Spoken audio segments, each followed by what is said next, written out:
talking about Donald Trump.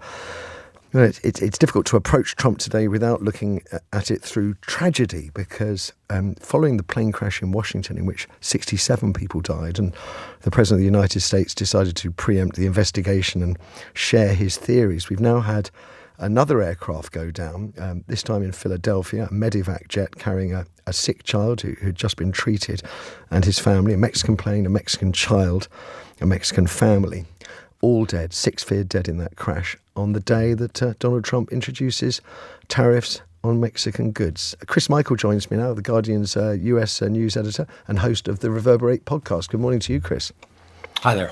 I believe all we've heard from Donald Trump between the first tragedy and this second tragedy is him saying, buy my crypto coin. Just absolutely bizarre. Maybe you could bring us up to speed with this latest crash and then we can work backwards. Yeah, there's a lot we don't know. It was a Learjet plane. As you said, it was a medical plane. It's gone down. Everyone on it was a Mexican national. It was flying between two U.S. airports, but the fear among many is that Trump will immediately pivot to blaming DEI, blaming perhaps illegal immigration, which is, another sort of standard playbook for him in moments of tragedy. It's exactly what he did when the terrorist attack in New Orleans happened, even though, again, that was a sort of a U.S. citizen, someone who's born in the U.S. So, it's part of his playbook to, blame other people for things, blame immigrants. I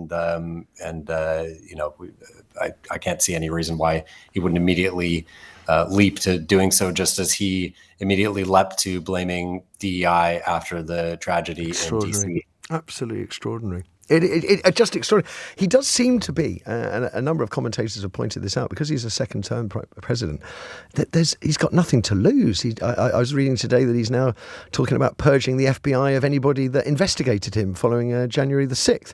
A full-blown retribution being conducted from the White House.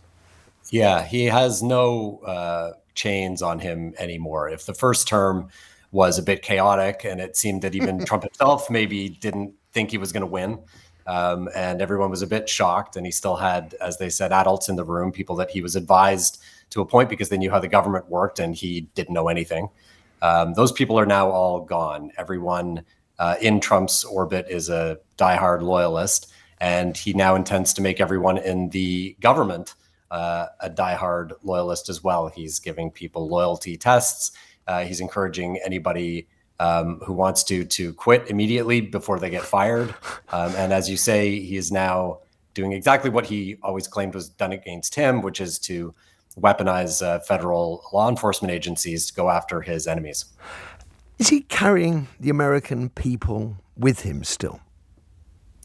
There was a poll, there's been a couple of polls showing that his approval rating is down 2 points. Now, if you put a lot of stock in polls, which I think after a series of misleading results, most journalists are have a bit of PTSD about. Yeah. Then yes, maybe there's a slight sort of dip in his popularity. But I mean, I think for the moment, his supporters and his base, which is really the only people he cares about, sort of like this, as he calls it, shock and awe strategy of just trying to smash, every sort of institution in the U.S. That he can. And, his aim is deliberately to make things not function. It's not like he wants to make things more efficient. He wants them to not work because they were always impediments to his unchecked power in the past. Are there, just on trade deals now, are there any concerns amongst the American people? It's kind of difficult to imagine how it will work out when the trade deficit, sort of the trade arrangements seem to favour the United States more. But are there any concerns that Canada might get tough or Mexico might get tough, and that goods are going to become perhaps more expensive from American people, that tariffs could work against Americans? Yeah, one idea that came out of Canada, one of the candidates Canada has an election coming up. One of the candidates suggested putting out 100% retaliatory tariff on Teslas. I thought that was quite a pointed way of getting back at Elon Musk. I mean, exactly how much the Canadian Tesla market is worth to him, is unclear, and his wealth now is just stratospheric. So it's hard to imagine that hitting him in his pocketbook is going to make a massive impact. But there's some talk about countries that Trump is attacking with tariffs banding together in some way.